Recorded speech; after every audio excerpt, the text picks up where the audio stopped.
Hello friends, ತಮಗೆಲ್ಲರಿಗೂ ಆಟ್ exams IS ಅಕಾಡೆಮಿಗೆ ಸ್ವಾಗತಿಸುತ್ತಾ ನಾನು ಅನಿಲ್. ಈ ಸಲದ KS 384 ಇಂಟು ಕೊಟ್ಟಿರುವ ಅಭ್ಯರ್ಥಿಯಾಗಿದ್ದು, ಅದಲ್ಲದೆ 2024 ನಡೆದಿರುವಂತಹ VAO 1:1 ಲಿಸ್ಟಿಗೆ ನಾನು ಕೂಡ ಸೆಲೆಕ್ಟ್ ಆಗಿದೆ. ನಾವು ಎಕ್ಸಾಮ್ ಐಎಸ್ ಅಕಾಡೆಮಿ ಏನು ಮಾಡ್ಕೊಂಡಿದ್ರೆ ವಿರಾಟ್ 150+ ಎನ್ನುವ ಟೆಸ್ಟ್ ಸೀರೀಸ್ ಪ್ರೋಗ್ರಾಮ್ ಅನ್ನು ಲಾಂಚ್ ಮಾಡ್ಕೊಂಡಿದ್ದೇವೆ. ಇದರ ಮುಖ್ಯ ಗುರಿ ಏನಂದ್ರೆ ಅಭ್ಯರ್ಥಿಗಳಿಗೆ ಏನಂದ್ರೆ ಔಟ್ ಆಫ್ 200 ಏನಿದಾವಲ್ಲ ಎರಡು ಪೇಪರಲ್ಲಿ 150 ಸ್ಕೋರ್ ಆದ್ರೆ ಮಾತ್ರ ಏನಾಗುತ್ತೆ ಅಂದ್ರೆ ಒಂದು ಜಾಬ್ ಏನಂದ್ರೆ ಸೆಕ್ಯೂರ್ ಆಗುತ್ತೆ. ಯಾಕಂದ್ರೆ ಇತ್ತೀಚೆಗೆ ಕಟ್ ಆಫ್ ಎಲ್ಲ ಜಾಸ್ತಿ ಹೋಗುವ ಸಾಧ್ಯತೆ ಇದೆ. ಸೊ ಹಾಗಾಗಿ ಏನ್ ಗೊತ್ತಾ, ಇದರ ಭಾಗವಾಗಿ ನಾವು ಏನು ಮಾಡ್ಕೊಂಡಿದ್ದೆ ಅಂದ್ರೆ VAO 2024 ನಡೆದಿರುವಂತಹ ಪೇಪರ್ 1 GK ಪೇಪರ್ ಅನ್ನ ನಾನು ಚರ್ಚೆ ಮಾಡ್ತಾ ಇದ್ದೇನೆ. ಆಲ್ರೆಡಿ ಸೈನ್ಸ್ ಪಾರ್ಟ್ 1 ಮತ್ತೆ ಪಾರ್ಟ್ 2 ಮೂಲಕ ಎಲ್ಲ ಕ್ವಶನ್ಸ್ ನ ಚರ್ಚೆ ಮಾಡಿದ್ದೇನೆ.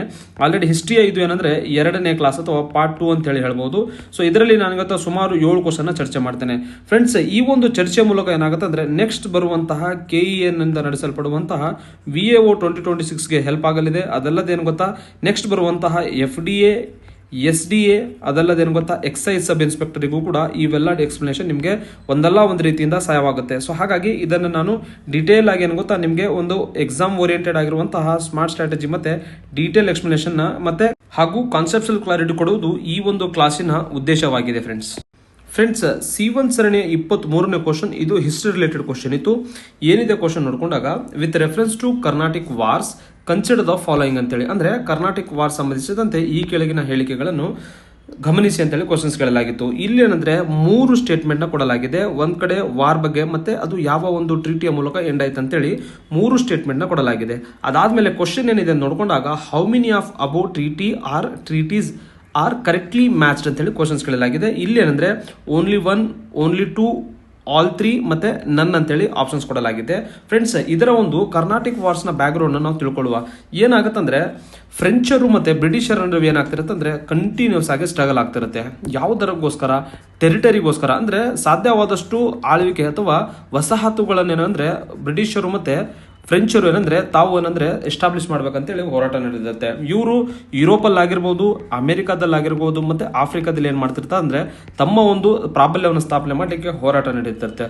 ಅದರ ಭಾಗವಾಗಿ ಏನಂದ್ರೆ ಕರ್ನಾಟಿಕ್ ವಾರ್ಸ್ ಕೂಡ ಫ್ರೆಂಚರ್ ಮತ್ತೆ ಬ್ರಿಟಿಷರ್ ನಡುವೆ ನಡೆಯುತ್ತಂತೂ ಬೇಸಿಕ್ ಬ್ಯಾಕ್ ಗ್ರೌಂಡ್ ನಿಮಗೆ ಗೊತ್ತಿರಬೇಕು.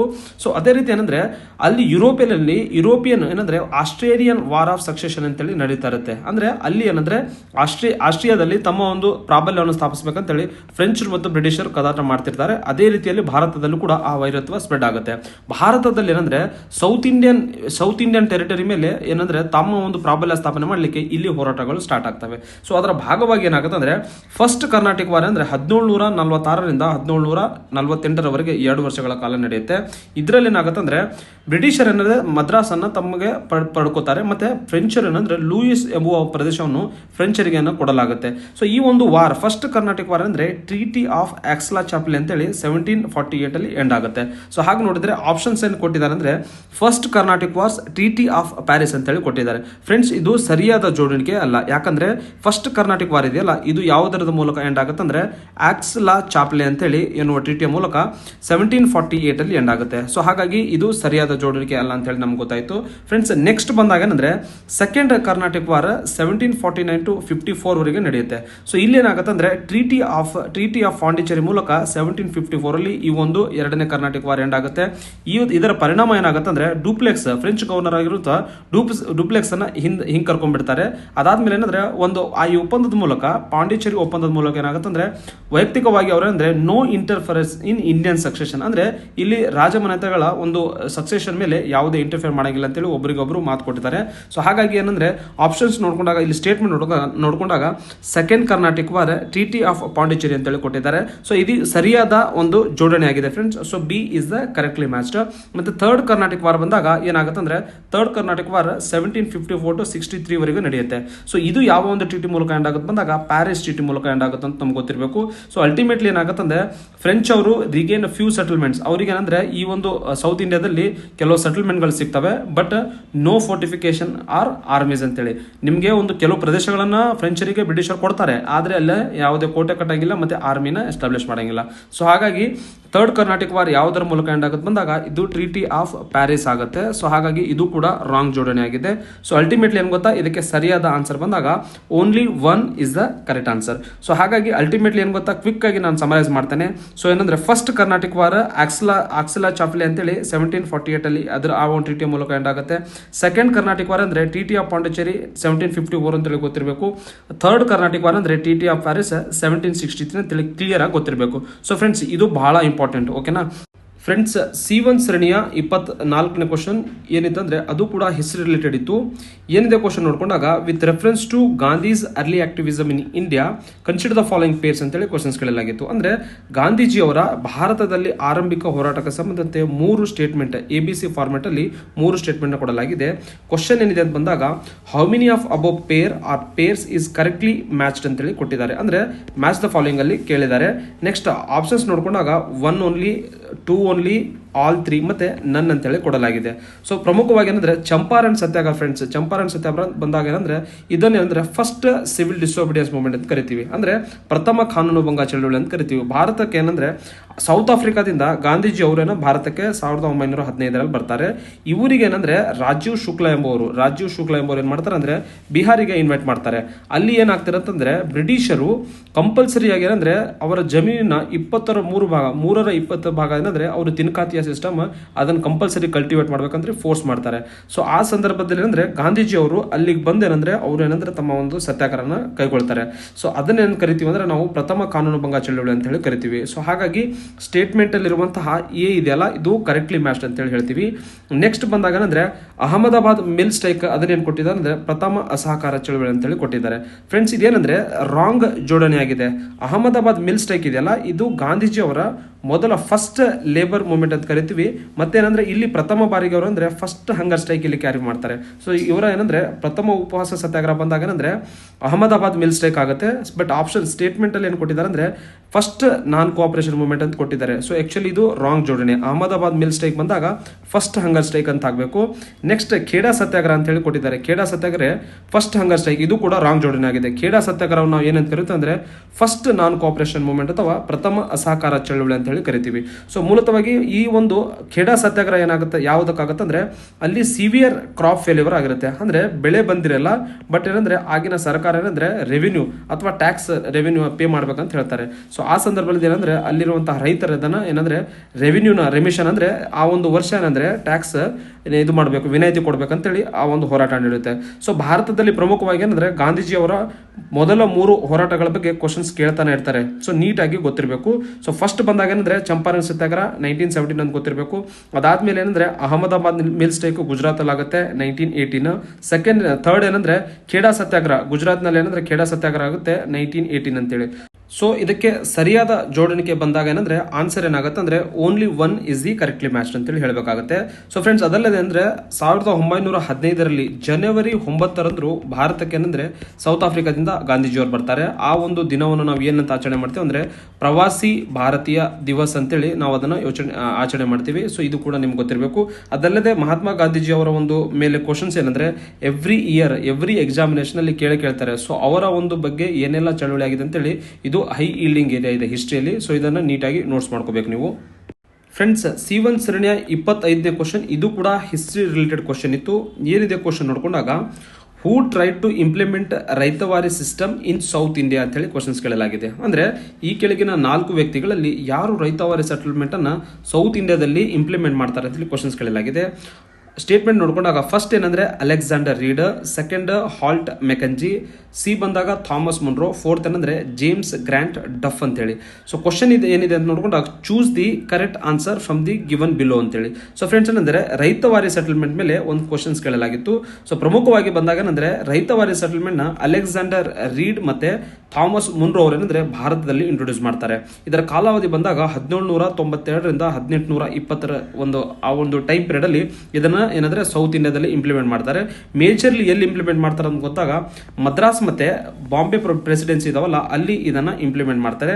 ಮತ್ತೆ ಇದರ ಪ್ರಮುಖ ಫೀಚರ್ಸ್, ಇದರ ಒಂದು ಪ್ರಮುಖ ಉದ್ದೇಶ ಏನಂದ್ರೆ ಸೆಟಲ್ಮೆಂಟ್ ಡೈರೆಕ್ಟ್ಲಿ ವಿತ್ ರಯೋಟ್ಸ್ ಅಂತೇಳಿ. ಅಂದ್ರೆ ಇಲ್ಲಿ ಏನಂದ್ರೆ ಕಲ್ಟಿವೇಟರ್ಸ್ ಅಂದ್ರೆ ರೈತರು ಏನಂದ್ರೆ ಸರ್ಕಾರಕ್ಕೆ ಲ್ಯಾಂಡ್ ರೆವಿನ್ಯೂನ ಡೈರೆಕ್ಟ್ ಆಗಿ ಪೇ ಮಾಡ್ತಿದ್ರು. ಸೊ ವಿತೌಟ್ ಎನಿ ಇಂಟರ್ಮಿಡಿಯೇಟ್ ಅಂದ್ರೆ ಯಾವುದೇ ಒಂದು ಜಮೀನ್ದಾರ್ ಆಗಿರ್ಬೋದು ಮತ್ತೆ ಬೇರೆ ಯಾವುದೇ ಅಫಿಷಿಯಲ್ಸ್ ಇಂಟರ್ಮಿಡಿಯೇಟರ್ ಇಲ್ಲದೆ ರೈತರು ಏನಂದ್ರೆ ಡೈರೆಕ್ಟ್ ಆಗಿ ಗೆ ಒಂದು ಲ್ಯಾಂಡ್ ರೆವಿನ್ಯೂ ಕೊಡುವಂತಹ ಸಿಸ್ಟಮ್ ಅನ್ನ ನಾವು ರೈತವಾರಿ ಸಿಸ್ಟಮ್ ಅಂತ ಹೇಳಿ ಕರಿತೀವಿ.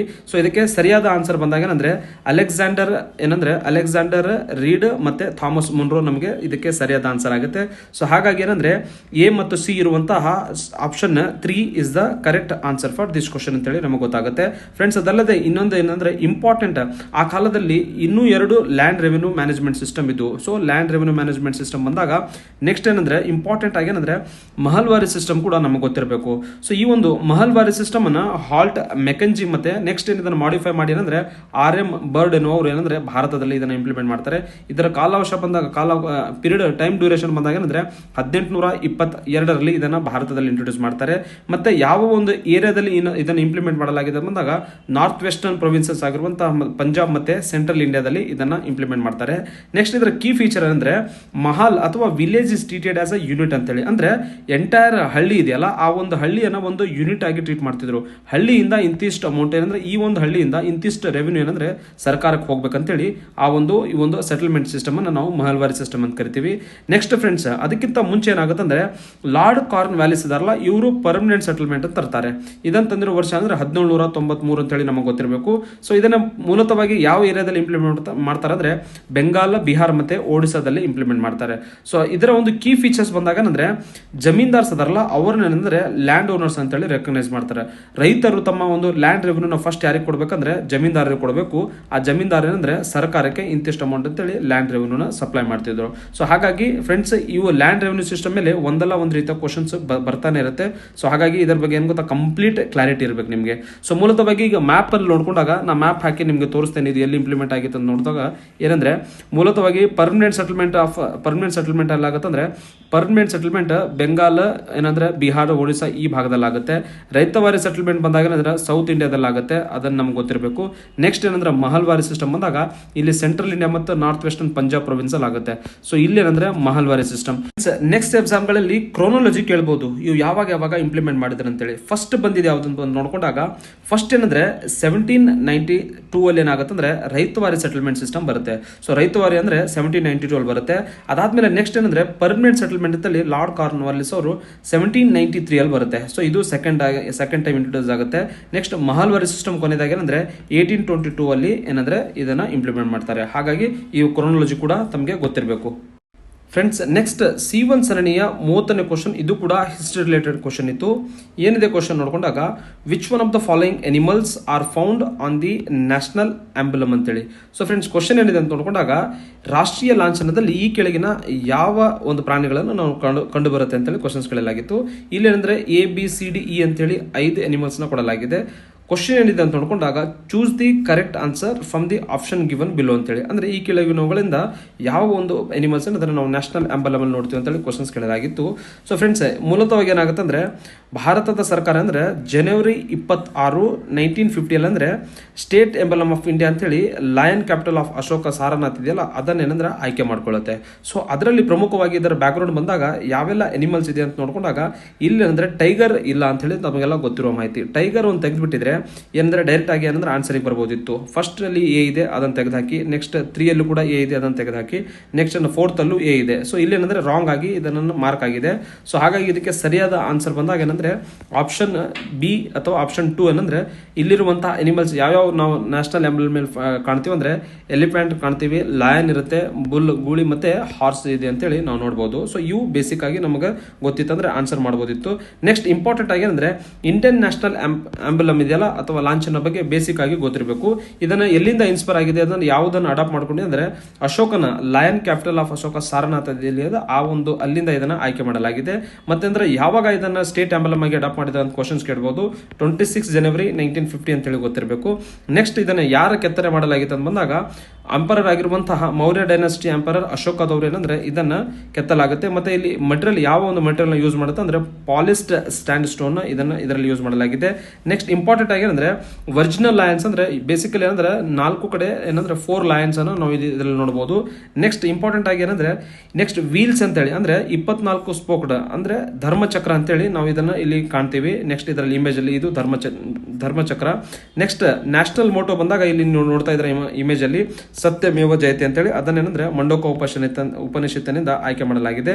ಸೊ ಹಾಗಾಗಿ ಏನಂದ್ರೆ ಫ್ರೆಂಡ್ಸ್ ಅದಲ್ಲದೆ ಇಂಪಾರ್ಟೆಂಟ್ ಆಗಿ ಅಂದ್ರೆ ಈ ಲಾಯನ್ ಕ್ಯಾಪಿಟಲ್ ಆಫ್ ಅಶೋಕ ಇದೆಯಲ್ಲ ಅದ್ರ ಬಗ್ಗೆ ಬೇಸಿಕ್ ಮಾಹಿತಿ ಗೊತ್ತಿರಬೇಕು ನಮಗೆ. ಇದನ್ನ ಎರೆಕ್ಟೆಡ್ ಅಂದ್ರೆ ಎಲ್ಲಿ ಕೆತ್ತಲಾಗಿತ್ತು ಅಂದ್ರೆ ಸಾರನಾಥದಲ್ಲಿ ಕೆತ್ತಲಾಗಿದೆ. ಸಾರನಾಥ ಎಲ್ಲಿ ಬರುತ್ತೆ ಅಂದ್ರೆ ವಾರಣಾಸಿಯ UP ಅಲ್ಲಿ ಬರುತ್ತೆ. ಅದನ್ನ ಏನಂದ್ರೆ ಕ್ರಿಸ್ತಪೂರ್ವ 3ನೇ ಶತಮಾನದಲ್ಲಿ ಅಶೋಕದಿಂದ ಕೆತ್ತಲ್ಪಟ್ಟಿದೆ. ನೆಕ್ಸ್ಟ್ ಏನಂದ್ರೆ ಇದರ ಒಂದು ಉದ್ದೇಶ ಏನಂತಂದ್ರೆ ಯಾಕೆ ಇದನ್ನ ಕೆತ್ತಲಾಗಿತ್ತು ಅಥವಾ ಇದನ್ನ ಎರೆಕ್ಟೆಡ್ ಮಾಡಲಾಗಿತ್ತು ಅಂದ್ರೆ to commemorate the Lord Buddha's first sermon ಅಂತೇಳಿ ಅಂದ್ರೆ ಬುದ್ಧನ ಮೊದಲ ಧರ್ಮೋಪದೇಶವನ್ನು ಅದರ ನೆನಪಿಗಾಗಿ ಏನಂದ್ರೆ ಈ ಒಂದು ಸಾರನಾಥದಲ್ಲಿ ಈ ಒಂದು ಸ್ಟ್ಯಾಚ್ಯೂನ ಕೆತ್ತಲಾಗಿತ್ತು. ನೆಕ್ಸ್ಟ್ ಅದಲ್ಲದೆ ಇದು ಏನನ್ನು ಗುರುತಿಸುತ್ತೆ ಅಂದ್ರೆ ಪವರ್, ಕರೇಜ್, ಪ್ರೈಡ್ ಮತ್ತೆ ಕಾನ್ಫಿಡೆನ್ಸ್ ಅನ್ನ ಗುರುತಿಸುತ್ತೆ. ಸೊ ಹಾಗಾಗಿ ಇದು ಗೊತ್ತಿರಬೇಕು. ನೆಕ್ಸ್ಟ್ ಏನಂದ್ರೆ ಅಬ್ಯಾಕಸ್ ಬಿಲ್ಲೋ ಅಂತೇಳಿ ಅಂದ್ರೆ ಇಲ್ಲಿ ನೋಡಿ ಅಬ್ಯಾಕಸ್ ಇದೆಯಲ್ಲ ಧರ್ಮಚಕ್ರ ಇದನ್ನಲ್ಲಿ ಇಂಡಿಕೇಶನ್ ಮಾಡಬಹುದು. ಅದಲ್ಲದೆ ಬುಲ್ ಅನ್ನ ರೈಟ್ ಸೈಡ್ ಇದರಲ್ಲಿ ನೋಡಬಹುದು ನೀವೇನಂದ್ರೆ ರೈಟ್ ಸೈಡ್ ಅಲ್ಲಿ ಬುಲ್ ಇದೆ, ಲೆಫ್ಟ್ ಸೈಡ್ ಅಲ್ಲಿ ಅಂದ್ರೆ ಹಾರ್ಸ್ ಇದೆ ಅಂತೇಳಿ ನಿಮ್ಗೆ ಕಾಣುತ್ತೆ. ಸೊ ಹಾಗಾಗಿ ಎಂಬಲಮ್ ಏನಂದ್ರೆ ಈಸಿ ಆಗಿರುವಂತಹ ಕ್ವಶನ್ಸ್ ಹಿಸ್ಟ್ರಿಯಿಂದ ಆಯ್ಕೆ ಮಾಡಿ ಕೊಡಲಾಗಿದೆ. ಸೊ ಈ ರೀತಿಯಾಗಿ ಬೇಸಿಕ್ ಫ್ಯಾಕ್ಟ್ಸ್ ನ ನೀಟಾಗಿ ನೋಡ್ಕೋಬೇಕು ನೀವು ಫ್ರೆಂಡ್ಸ್. ನೆಕ್ಸ್ಟ್ C1 ಸರಣಿಯ 40ನೇ ಕ್ವಶನ್. ಇದು ಕೂಡ ಏನಂದ್ರೆ ಹಿಸ್ಟ್ರಿ ರಿಲೇಟೆಡ್ ಕ್ವಶನ್ ಇತ್ತು. ಏನಿದೆ ಕ್ವಶನ್ ನೋಡ್ಕೊಂಡಾಗ ಮ್ಯಾಚ್ ದ ಫಾಲೋಯಿಂಗ್ ಕ್ವಶನ್ಸ್ ಕೊಡಲಾಗಿತ್ತು. ಒಂದ್ ಕಡೆ ಡೈನಾಸಿಟಿ ಕೊಟ್ಟಿದ್ದಾನೆ, ಇನ್ನೊಂದ್ ಕಡೆ ಆಂಬಲಮ್ ಅಥವಾ ತಮ್ಮ ಒಂದು ಫ್ಲಾಗ್ ಬಗ್ಗೆ ಕೊಡಲಾಗಿದೆ. ಇಲ್ಲಿ 4 ಸ್ಟೇಟ್ಮೆಂಟ್ ಇದಾವೆ. ಫಸ್ಟ್ ಏನಂದ್ರೆ ಕದಂಬ, ಸೆಕೆಂಡ್ ಗಂಗಾಜ, ಚಾಳುಕ್ಯಾಸ್, ರಾಷ್ಟ್ರಕೂಟರ್ಸ್ ಅಂತೇಳಿ ಈ ಕಡೆ ಅವರ ಫ್ಲಾಗ್ಸ್ ಅಥವಾ ಸಿಂಬಾಲ್ಸ್ ನ ಕೊಡಲಾಗಿದೆ. ಸೊ ಯಾವ್ದು ಸರಿಯಾದ ಜೋಡಣೆಗೆ ಆಗಿದೆ ಅಂತೇಳಿ ಆಮೇಲೆ ಬರೋ ನಾವು. ಫಸ್ಟ್ ಏನಂದ್ರೆ ಕದಂಬರ ಲಾಂಛನ, ಕದಂಬರ ಒಂದು ಫ್ಲಾಗ್ ಬಂದಾಗ ಅಂದ್ರೆ ಅವ್ರೇನಂದ್ರೆ ಲಾಯನ್ ಮತ್ತೆ ಮಂಕಿ ಫ್ಲಾಗ್ ಅಂತೇಳಿ ನಾವು ನೋಡ್ತೀವಿ. ಇಲ್ಲಿ ಏನಂದ್ರೆ ಸಿಂಬಲೈಸ್ ಆಗಿದೆಯಲ್ಲ. ಸೊ ಇದು ಏನಂದ್ರೆ ಇದು ಕದಂಬರ ಒಂದು ಧ್ವಜ ಆಗಿದೆ. ಅದನ್ನೇನಂದ್ರೆ ಸಿಂಹ ಮತ್ತೆ ವಾನರ ಧ್ವಜ ಅಂತೇಳಿ ಕರಿತೀವಿ. ಸೊ ಹಾಗಾಗಿ ಏನಂದ್ರೆ ಎ ಇದ್ದಿದ್ದು 3 ಆಗ್ಬೇಕು. ಸೊ ಎ ಇದ್ದಿದ್ದು 3 ಏನಂದ್ರೆ ಆಪ್ಷನ್ 3 ಮತ್ತೆ 4 ಇದೆ. ನೆಕ್ಸ್ಟ್ ಗಂಗರ ಬಂದಾಗ ಏನಂದ್ರೆ ಗಂಗರ ಲಾಂಛನ ಬಂದಾಗ ನಂದಿ ಅಂತೇಳಿ ನಮಗೆ ಗೊತ್ತಿರಬೇಕು. ಸೊ ಹಾಗಾಗಿ ಏನಂದ್ರೆ ನಂದಿ ಬಂದಾಗ ಏನಂದ್ರೆ ಬಿ ಇದ್ದಿದ್ದು 4 ಆಗ್ಬೇಕು. ಸೊ ಬಿ ಇದ್ದಿದ್ದು 4 ಅಂದ್ರೆ ಆಪ್ಷನ್ 3 ಅಲ್ಲಿ ಅಂದ್ರೆ ಬಿ ಇದ್ದಿದ್ದು 4 ಇದೆ. ಸೊ ಹಾಗಾಗಿ ಇವೆರಡೇ ಗೊತ್ತಿತ್ತಂದ್ರೆ ನಾವು ಆನ್ಸರ್ ಮಾಡಬಹುದಿತ್ತು. ನೆಕ್ಸ್ಟ್ ಚಾಳುಕ್ಯರ ಬಂದಾಗ ಏನಂದ್ರೆ ಚಾಳುಕ್ಯರ ಕಾಲದಲ್ಲಿ ಏನಂದ್ರೆ ವರಹ ಅಂತೇಳಿ ನಮಗೆ ಗೊತ್ತಿರಬೇಕು. ಸೊ ಚಾಳುಕ್ಯರ ವರಹ. ಸೊ ಹಾಗಾಗಿ ಇಲ್ಲಿ ಏನಂದ್ರೆ ನೀವು ನೋಡ್ತೀರಾ ಇಲ್ಲಿ ಚಾಳುಕ್ಯಾಸ ವರಹ ಸಿ ಇದ್ದಿದ್ದು 2 ಆಗ್ಬೇಕು. ಸೊ ಹಾಗಾಗಿ ಅಂದ್ರೆ ಸಿ ಇದ್ದಿದ್ದು 2 ಇದೆ. ನೆಕ್ಸ್ಟ್ 4th ಬಂದಾಗ ರಾಷ್ಟ್ರಕೂಟದ ಬಂದಾಗ ಗರುಡ ಅಂತೇಳಿ ನಮಗೆ ಗೊತ್ತಿರಬೇಕು. ಸೊ ರಾಷ್ಟ್ರಕೂಟ ಗರುಡ ಆಗುತ್ತೆ. ಸೊ ಹಾಗಾಗಿ ಸರಿಯಾದ ಜೋಡಣೆ ಬಂದಾಗ ಏನಂದ್ರೆ ಆಪ್ಷನ್ ಆಗಿರುವಂತಹ 3 is the correct answer for this question. Along with this ಏನಾಗಬೇಕಂದ್ರೆ ಫ್ರೆಂಡ್ಸ್ ಇವು 4 ಡೈನಾಸಿಟಿ ಬಗ್ಗೆ ಇದರ ಸ್ಥಾಪಕರು ಯಾರು, ಹೂ ಎಸ್ಟಾಬ್ಲಿಷ್ಡ್ ಇಟ್ ಅದು ಗೊತ್ತಿರಬೇಕು. ಮತ್ತೆ ಇವರ ರಾಜಧಾನಿ ಯಾವುದು, ಕ್ಯಾಪಿಟಲ್ ಗೊತ್ತಿರಬೇಕು. ಮತ್ತೆ ಇಲ್ಲಾಂದ್ರೆ ಪ್ರಮುಖ ಯುದ್ಧಗಳು ಇವರು ಏನಂದ್ರೆ ಇವರ ಒಂದು ಪ್ರಮುಖ ಯುದ್ಧಗಳು ನೋಡಬೇಕು. ಮತ್ತೆ ಅದಲ್ಲದೆ ದೇವಸ್ಥಾನಗಳು ಯಾವೆಲ್ಲ ಫೇಮಸ್ ದೇವಸ್ಥಾನಗಳನ್ನ ಇವರ ಒಂದು ಕೆತ್ತನೆ ಮಾಡಲಾಗಿದೆ ಅಂತೇಳಿ ಅದು ಗೊತ್ತಿರಬೇಕು. ಮತ್ತೆ ಇವರ ಕಾಲದಲ್ಲಿ ಅಂದ್ರೆ ಸೋಶಿಯೋ ಎಕನಾಮಿಕ್ ಸ್ಟೇಟಸ್ ಇತ್ತಂತೇಳಿ ಹೇಗಿತ್ತಂತೇಳಿ ಡೆಪ್ತ್ ಆಗಿ ಕ್ವಶನ್ಸ್ ಕೇಳೋ ಸಾಧ್ಯತೆ ಇರುತ್ತೆ ನೆಕ್ಸ್ಟ್. ಸೊ ಇವೆಲ್ಲ ಡೈಮೆನ್ಷನ್ಸ್ ಮೇಲೆ ನೀವು ಫೋಕಸ್ ಮಾಡ್ಕೊಂಡು ಹೋದ್ರೆ ನೆಕ್ಸ್ಟ್ ಏನಂದ್ರೆ ಈ ಡೈನಾಸಿಟಿ ಮೇಲೆ ಒಂದು ಕ್ವಶನ್ ನೀವು ಅರ್ನ್ ಮಾಡಬಹುದಾಗಿದೆ. ಅದಲ್ಲದೆ ನೆಕ್ಸ್ಟ್ ಕ್ವಶನ್ ನೋಡಿಕೊಂಡಾಗ C1 ಸರಣಿಯಲ್ಲಿ 81ನೇ ಕ್ವಶನ್. ಇದು ಕೂಡ ಹಿಸ್ಟ್ರಿ ರಿಲೇಟೆಡ್ ಕ್ವಶನ್ ಇತ್ತು. ಏನಿದೆ ಕ್ವಶನ್ ನೋಡಿಕೊಂಡಾಗ which among the following is the correct chronological order ಅಂತೇಳಿ ಅಂದ್ರೆ ಇಲ್ಲಿ 4 ಆಪ್ಷನ್ಗಳಲ್ಲಿ ಫ್ರೆಂಡ್ಸ್ ಗವರ್ನರ್ ಕೊಟ್ಟಿದ್ದಾರೆ, ಬ್ರಿಟಿಷರ ಗವರ್ನರ್ ಜನರಲ್ ಕೊಟ್ಟಿದ್ದಾರೆ, ಅವರ ಕ್ರಾನಾಲಜಿಯನ್ನು ಕೊಡಲಾಗಿದೆ. ಸೊ ಏನಂದ್ರೆ ಫಸ್ಟ್ ನಾನು ಒಂದೊಂದು ನಿಮಗೆ ಡಿಸ್ಕಷನ್ ಮಾಡ್ತಾ ಹೋಗ್ತೇನೆ, ಆಮೇಲೆ ಕ್ರಾನಾಲಜಿ ಬರುವ. ಸೊ ಲಾರ್ಡ್ ಆಮ್ಹರ್ಸ್ಟ್ ಇದೆಯಲ್ಲ, ಲಾರ್ಡ್ ಆಮ್ಹರ್ಸ್ಟ್ ಅವರು ಅಂದ್ರೆ 1823 ರಿಂದ 1828 ಇವರೇನಂದ್ರೆ ಬ್ರಿಟಿಷರ ಗವರ್ನರ್ ಜನರಲ್ ಆಗಿ ಭಾರತದಲ್ಲಿ ಸೇವೆ ನಿರತ ಮಾಡ್ತಾರೆ. ಇವರ ಕಾಲದಲ್ಲಿ ಅಂದ್ರೆ ಫಸ್ಟ್ ಆಂಗ್ಲೋ ಬರ್ಮೀಸ್ ವಾರ್ ಆಗುತ್ತೆ. ಅಂದ್ರೆ ಆಂಗ್ಲೋ ಬರ್ಮೀಸ್ ವಾರ್ 1824 to 1826 2 ವರ್ಷ ಕಾಲ ನಡೆಯುತ್ತೆ. ಮತ್ತೆ ಈ ಮೊದಲ ಆಂಗ್ಲೋ ಬರ್ಮೀಸ್ ವಾರ್ ಅಂದ್ರೆ ಟ್ರೀಟಿ ಆಫ್ ಯಾಂಡಬೋ ಅನ್ನೋ ಒಂದು 1826 ಎಂಡ್ ಆಗುತ್ತೆ. ಅದಾದ್ಮೇಲೆ ಇವ್ರೇನಂದ್ರೆ ಕ್ಯಾಪ್ಚರ್ ಆಫ್ ಭರತ್ಪುರ್ನ ಕ್ಯಾಪ್ಚರ್ ಮಾಡ್ತಾರೆ. ಸೊ ಬಂದಾಗ ಇವ್ರೇನಂದ್ರೆ ಫಸ್ಟಿಗೆ ಬರ್ತಾರೆ. ನೆಕ್ಸ್ಟ್ ಲಾರ್ಡ್ ವಿಲಿಯಂ ಬೆಂಟಿಂಗ್ ಅಂದ್ರೆ 1828 ಟು ಏನಂದ್ರೆ 35 ವರೆಗೆ ಬರುತ್ತೆ. ಸೊ ಲಾರ್ಡ್ ವಿಲಿಯಂ ಬೆಂಟಿಂಗ್ ಮೇಲೆ ಆಲ್ರೆಡಿ ಸಿಕ್ಕಾಪಟ್ಟೆ ಕ್ವಶನ್ಸ್ ನ ಕೇಳಲಾಗಿದೆ. ಇವ್ರೇನಂದ್ರೆ ಅಬಾಲಿಷನ್ ಆಫ್ ಸತಿ ಅಂದ್ರೆ ಸತಿ ಪದ್ಧತಿಯನ್ನ 1829 ಇವರೇನಂದ್ರೆ ಇದನ್ನ ನಿರ್ಮೂಲನೆ ಮಾಡ್ತಾರೆ, ಅಬಾಲಿಷನ್ ಮಾಡ್ತಾರೆ. ನೆಕ್ಸ್ಟ್ ಏನಂದ್ರೆ ಸಪ್ರೇಷನ್ ಆಫ್ ತಗ್ಗಿ ಅಂತೇಳಿ, ಅಂದ್ರೆ ತಗ್ಸ್ ಏನದಾರಲ್ಲ ಅವ್ರು ಏನಂದ್ರೆ ಅಟ್ಯಾಕ್ ಮಾಡ್ತಿರ್ತಾರೆ, ಅವ್ರನ್ನ ಸಪ್ರೆಸ್ ಮಾಡ್ತಾನೆ. ನೆಕ್ಸ್ಟ್ ಮೆಕಾಲೆ ಮಿನಿಟ್ ಅಂತೇಳಿ, ಅಂದ್ರೆ ಎಜುಕೇಶನಲ್ ರಿಫಾರ್ಮ್ ಏನಂದ್ರೆ ಭಾರತದಲ್ಲಿ ಇದನ್ನ ಮೆಕಾಲೆ ಮಿನಿಟ್ಸ್ ಅನ್ನ Magna Carta of Indian education, Magna Carta of education ಅಂತ ಕರಿತೀವಿ ನಾವು. ಸೊ ಅದನ್ನು ಕೂಡ ಏನಂದ್ರೆ ಲಾರ್ಡ್ ವಿಲಿಯಂ ಬೆಂಟಿಂಗ್ ಅವರ ಕಾಲದಲ್ಲಿ 1835 ಬರುತ್ತೆ. ನೆಕ್ಸ್ಟ್ ಏನಂದ್ರೆ ಇದಕ್ಕೆ ಏನಂದ್ರೆ ನೆಕ್ಸ್ಟ್ ಆರ್ಮ್ಹಾಸ್ಟ್ ಆದ್ಮೇಲೆ ನೆಕ್ಸ್ಟ್ ಏನಂದ್ರೆ ಬೆಂಟಿಂಗ್ ಬರ್ತಾರೆ. ನೆಕ್ಸ್ಟ್ ಬೆಂಟಿಂಗ್ಸ್ ಆದ್ಮೇಲೆ ಲಾರ್ಡ್ ಆಕ್ಲ್ಯಾಂಡ್ ಅಂತ ಹೇಳಿ ಬರ್ತಾರೆ. ಇವರ ಆಳ್ವಿಕೆ ನೋಡಿದಾಗ 1836ರಿಂದ 42ರವರೆಗೆ ಇವರು ಏನಂದ್ರೆ ಭಾರತದಲ್ಲಿ ಬ್ರಿಟಿಷರ ಗವರ್ನರ್ ಜನರಲ್ ಆಗಿರ್ತಾರೆ. ಇವರ ಕಾಲದ ಪ್ರಮುಖ ಘಟನೆಗಳು ನೋಡ್ಕೊಂಡಾಗ ಫಸ್ಟ್ ಆಂಗ್ಲೋ ಅಫ್ಘಾನ್ ವಾರ್ ಆಗುತ್ತೆ. ಸೊ ಈ ಒಂದು ಆಂಗ್ಲೋ ಅಫ್ಘಾನ್ ವಾರ್ ಅಂದ್ರೆ ಯಾವ ಒಂದು ಟ್ರೀಟಿ ಮೂಲಕ ಆಗುತ್ತೆ ಅಂದ್ರೆ ಶಿಮ್ಲಾ ಮ್ಯಾನಿಫೆಸ್ಟೋ ಮೂಲಕ ಆಗುತ್ತೆ. ಸೊ ಅದಲ್ಲದೆ ಏನು ಗೊತ್ತಾ, ನೆಕ್ಸ್ಟ್ ಇದರ ಅಲ್ಟಿಮೇಟ್ ರಿಸಲ್ಟ್ ಏನಾಗುತ್ತೆ, ಫಸ್ಟ್ ಆಂಗ್ಲೋ ಅಫ್ಘಾನ್ ವಾರ್ ಬಂದಾಗ ಬ್ರಿಟಿಷರಲ್ಲಿ ಏನಂದ್ರೆ ಸೋಲ್ತಾರೆ. ಸೊ ಹಾಗಾಗಿ ಏನಂದ್ರೆ ಆಕ್ಲ್ಯಾಂಡ್ ಬಂದಾಗ ಥರ್ಡ್ ಬರ್ತಾರೆ ಬೆಂಟಿಂಗ್ ಆದ್ಮೇಲೆ.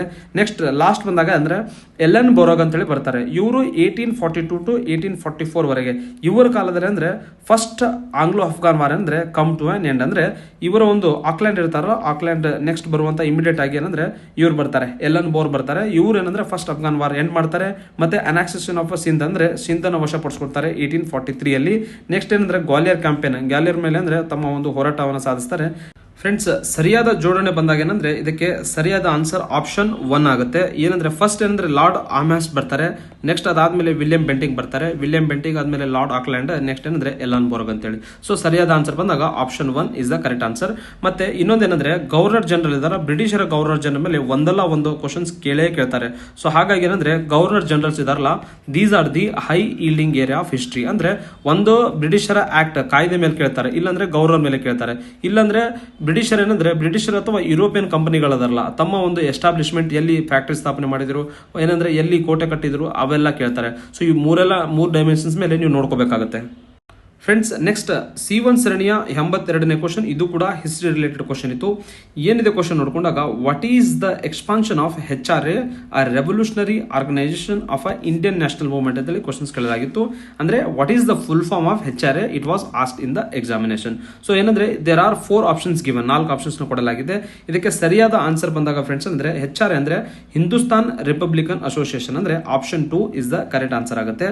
ನಾನು ಗೊತ್ತಾ ಎಕ್ಸಾಮ್ ದೃಷ್ಟಿಯಿಂದ ನೆಕ್ಸ್ಟ್ ಎಲ್ಲೇ ಬಂದ್ರು ನಿಮಗೆ ಫ್ಯಾಕ್ಟ್ಸ್ ಈಸಿಯಾಗಿ ಗೊತ್ತಾಗ್ಲಿ ಅಂತೇಳಿ ಬಾಕ್ಸ್ ಮೂಲಕ ಅಂದ್ರೆ ಟು ದ ಪಾಯಿಂಟ್ಸ್ ನ ಹಾಕೊಂಡಿದ್ದೇನೆ. ಪ್ರಮುಖವಾಗಿ ಏನಂದ್ರೆ HRA ಅಂದ್ರೆ ಹಿಂದೂಸ್ತಾನ್ ರಿಪಬ್ಲಿಕನ್ ಅಸೋಸಿಯೇಷನ್. ಇದನ್ನ ಸ್ಥಾಪನೆಯಾದ ವರ್ಷ ಬಂದಾಗ 1924 ಅಲ್ಲಿ ಕಾನ್ಪುರ್, UPಯ ಕಾನ್ಪುರ್ ಅಲ್ಲಿ ಸ್ಥಾಪನೆ ಮಾಡಲಾಗುತ್ತೆ. ಇದರ ಮೂಲ ಫೌಂಡರ್ಸ್, ಮೇನ್ ಫೌಂಡರ್ಸ್ ಬಂದಾಗ ಅಂದ್ರೆ ಸಚೀಂದ್ರನಾಥ್ ಸಾನ್ಯಾಲ್, ನೆಕ್ಸ್ಟ್ ಏನಂದ್ರೆ ರಾಮ್ ಪ್ರಸಾದ್ ಬಿಸ್ಮಿಲ್, ಜೋಗೇಶ್ ಚಂದ್ರ ಚಟರ್ಜಿ ಮತ್ತೆ ಯೋಗೇಶ್ ಚಂದ್ರ ಚಟರ್ಜಿ ಅಂತ ಹೇಳಿ ಗೊತ್ತಿರಬೇಕು.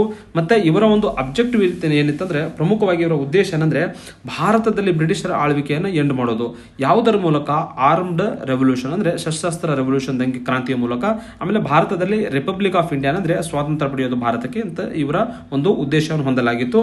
ನೆಕ್ಸ್ಟ್ ಏನಂದ್ರೆ ಇವರ ಮ್ಯಾನಿಫೆಸ್ಟೋ ಅಂದ್ರೆ ಮ್ಯಾನಿಫೆಸ್ಟೋ ಯಾರು ಬರೀತಾರೆ ಅಂದ್ರೆ ರೆವಲ್ಯೂಷನರಿ ಮ್ಯಾನಿಫೆಸ್ಟೋ ಅಂತ ಹೇಳಿ ಸಚಿಂದ್ರ ಸಾನ್ಯಾಲ್ ಅವರು ಒಂದು ಬುಕ್ ಬರೀತಾರೆ. ಇದು ಏನಂದ್ರೆ ಈ ಚಳುವಳಿಯ ಪ್ರಮುಖ ಏನಂದ್ರೆ ಒಂದು ಐಡಿಯಾಲಜಿ ಆಗಿ ಫ್ರೇಮ್ ವರ್ಕ್ ಆಗುತ್ತೆ. ನೆಕ್ಸ್ಟ್ ಏನಂದ್ರೆ ಫೇಮಸ್ ಇನ್ಸಿಡೆಂಟ್ ಬಂದಾಗ ಏನಾಗುತ್ತೆ ಅಂದ್ರೆ ಇವ್ರು ಏನಂದ್ರೆ ಕಾಕೋರಿ ಟ್ರೈನ್ ರಾಬರಿ ಅಂತ ಮಾಡ್ತಾರೆ. ಅಂದ್ರೆ ಆ ಒಂದು ಸ್ಟೇಷನ್ ಇರುತ್ತಲ್ಲ, ಸ್ಟೇಷನ್ ನಲ್ಲಿ ಇರುವಂತಹ ಫಂಡ್ ಏನಂದ್ರೆ ಲೂಟಿ ಮಾಡ್ತಾರೆ. ಹಾಡು ಹಗಲು ಏನಂದ್ರೆ ಅದನ್ನ ಕದ್ಕೊಂಡು ಹೋಗಿ ತಮ್ಮ ಒಂದು ಈ ಒಂದು ಅಸೋಸಿಯೇಷನ್ಗೆ ಹೆಲ್ಪ್ ಮಾಡ್ಲಿಕ್ಕೆ ಒಯ್ತಾರೆ. ಇದರಲ್ಲಿ ಏನಾಗುತ್ತೆ ಅಂದ್ರೆ ಇಲ್ಲಿ ಈ ಒಂದು ಕಾಕೋರಿ ರಾಬರಿ ಇನ್ಸಿಡೆಂಟ್ ಯಾವಾಗ ಆಗುತ್ತೆ ಅಂತ ಗೊತ್ತಿರ್ಬೇಕು ನಮಗೆ. 1925 ಆಗಸ್ಟ್ 19 ಗೊತ್ತಾಗುತ್ತೆ. ನೆಕ್ಸ್ಟ್ ಏನಂದ್ರೆ ಇದರಿಂದ ಏನಾಗುತ್ತೆ, ನೆಕ್ಸ್ಟ್ ಏನಂದ್ರೆ ಇದರಲ್ಲಿ ಸಿಗಾಕೊಂಡಿರುವಂತ ಇಲ್ಲಿ ಯಾವೆಲ್ಲ ಲೀಡರ್ಸ್ ನ ಇಲ್ಲಿ ಸರೆಂಡರ್ ಮಾಡ್ತಾರೆ ಅಥವಾ ಎಕ್ಸಿಕ್ಯೂಟ್ ಅಥವಾ ಇದನ್ನ ಗಲ್ಲಿಗೇರಿಸ್ತಾರೆ ಅಂದ್ರೆ ಇಂಪಾರ್ಟೆಂಟ್ ಆಗಿ ರಾಮ್ ಪ್ರಸಾದ್ ಬಿಸ್ಮಿಲ್ ಗೊತ್ತಿರಬೇಕು, ಅಸ್ಫಾಕುಲ್ಲಾ ಖಾನ್, ನೆಕ್ಸ್ಟ್ ಅಂದ್ರೆ ರೋಷನ್ ಸಿಂಗ್ ಮತ್ತೆ ರಾಜೇಂದ್ರ ಲಹರಿ ಇವರನ್ನೇನಂದ್ರೆ ಗಲ್ಲಿಗೇರಿಸ್ತಾರೆ.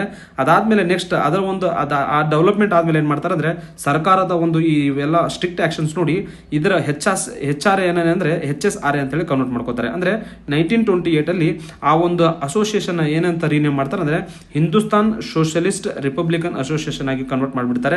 ಇದರ ಲೀಡರ್ಸ್ ಬಂದಾಗ ಅಂದ್ರೆ ಪ್ರಮುಖ ಲೀಡರ್ಸ್ ಚಂದ್ರಶೇಖರ್ ಆಜಾದ್, ಮತ್ತೆ ಆಕ್ಟಿವ್ ಮೆಂಬರ್ಸ್ ಯಾರು ಇರ್ತಾರೆ ಅಂದ್ರೆ ಭಗತ್ ಸಿಂಗ್, ಸುಖದೇವ್ ಮತ್ತೆ ಏನಂದ್ರೆ ರಾಜ್ಗುರು ಅವರ ಏನಂದ್ರೆ ಇಂಪಾರ್ಟೆಂಟ್ ಲೀಡರ್ಸ್ ಆಗಿ ಎಮರ್ಜ್ ಆಗ್ತಾರೆ. ಸೊ ಹಾಗಾಗಿ ಅಂದ್ರೆ ಇವೆಲ್ಲ ಪಾಯಿಂಟ್ಸ್ ಗೊತ್ತಿರಬೇಕು. ಸೊ ಇಂಪಾರ್ಟೆಂಟ್ ಆಗಿ ಏನಂದ್ರೆ ಫ್ರೆಂಡ್ಸ್ ಕಾಕೋರಿ ರಾಬರಿ ಇನ್ಸಿಡೆಂಟ್ ಬಗ್ಗೆ ಆಲ್ರೆಡಿ ಕ್ವಶನ್ಸ್ ಕೇಳಲಾಗಿದೆ. ಸೊ ಅದ್ರ ಬಗ್ಗೆ ನಿಮಗೆ ನಿಗಾ ಇರಬೇಕು. ಈ ಪಾಯಿಂಟ್ಸ್ ನನ್ ಗೊತ್ತಾ ನೀವು ನೋಟ್ಸ್ ಮಾಡ್ಕೊಳ್ಳಿ, ನಿಮಗೆ ಬಹಳ ಹೆಲ್ಪ್ ಆಗುತ್ತೆ. ಅದಲ್ಲದೆ ಇಂಪಾರ್ಟೆಂಟ್ ರಿಮೈಂಡರ್ ಏನಂದ್ರೆ ನಾನು 2020-2021 ಚಾನಲ್ ನಡೆದಿರುವಂತಹ KS ಪೇಪರ್ 1 ಅನ್ನು ಚರ್ಚೆ ಮಾಡಿದೆ. ನಾನು KS ಪೇಪರ್ 1 ಚರ್ಚೆ ಮಾಡಿದೆ. ಅದರಲ್ಲಿ ಏನಂದ್ರೆ ಸಿವಿಲ್ ಪಿ ಸಿ ಎಕ್ಸಾಮ್ ನಲ್ಲಿ ಏನಂದ್ರೆ ಸುಮಾರು 4 ಕ್ವಶನ್ಸ್ ನೀವೇನು ಗೊತ್ತಾ ಈ ಒಂದು ಎಕ್ಸ್ಪ್ಲನೇಷನ್ ಕ್ಲಾಸ್ ಅಲ್ಲಿ ಆನ್ಸರ್ ಮಾಡಬಹುದಾಗಿತ್ತು. ಸೊ ಹಾಗಾಗಿ ನಮ್ಮ ಕ್ಲಾಸಸ್ ನ ಇಗ್ನೋರ್ ಮಾಡಬೇಡಿ. ನೆಕ್ಸ್ಟ್ ಬರುವಂತಹ ಎಕ್ಸಾಮ್ಸ್ಗೆ ಏನೆಲ್ಲ ಪಾಯಿಂಟ್ಸ್ ಇಂಪಾರ್ಟೆಂಟ್ ಇದಾವೆ ಅದನ್ನ ನಾವು ಕರೆಂಟ್ ಅಫೇರ್ಸ್ ಜೊತೆ ಲಿಂಕ್ ಮಾಡಿಕೊಂಡು ಎಲ್ಲ ಪಾಯಿಂಟ್ಸ್ ಅನ್ನ ಎಡಿಷನ್ ಮಾಡಿಕೊಂಡು ಎಫೆಕ್ಟಿವ್ ಆಗಿ ನಿಮಗೆ ಒಂದು ಗುಡ್ ಕಂಟೆಂಟ್ ಕೊಡೋಕ್ಕೆ ಪ್ರಯತ್ನ ಮಾಡ್ತಾ ಇದೀವಿ. ಸೊ ಅದೇ ರೀತಿಯಾಗಿ ನಮ್ಮ ಟೆಸ್ಟ್ ಸೀರೀಸ್ ಪ್ರೋಗ್ರಾಮ್ ಆಗಿರುವಂತಹ VAO ಟೆಸ್ಟ್ ಸೀರೀಸ್ ಪ್ರೋಗ್ರಾಮಿಗೆ ತಾವು ಸಬ್ಸ್ಕ್ರೈಬ್ ಮಾಡೋದ್ರ ಮೂಲಕ ತಮ್ಮ ಪ್ರಿಪರೇಷನ್ ಏನು ಗೊತ್ತಾ ಸ್ಟ್ರಾಂಗ್ ಮಾಡಬಹುದು ಅಂತ ಹೇಳಿ ಆಶಿಸುತ್ತೇವೆ. ಅದಲ್ಲದೆ ಏನು ಗೊತ್ತಾ ಏನೇ ಇಂಪ್ರೂವ್ಮೆಂಟ್ಗೆ ಸ್ಕೋಪ್ ಇತ್ತಂದ್ರೆ ಸಜೆಷನ್ಸ್ ಅಥವಾ ಕಮೆಂಟ್ ಕೊಡಿ, ಅದನ್ನ ನಾವು ಇಂಪ್ರೂವ್ಮೆಂಟ್ ಮಾಡ್ಕೋತೇವೆ. Thank you friends and keep watching our videos.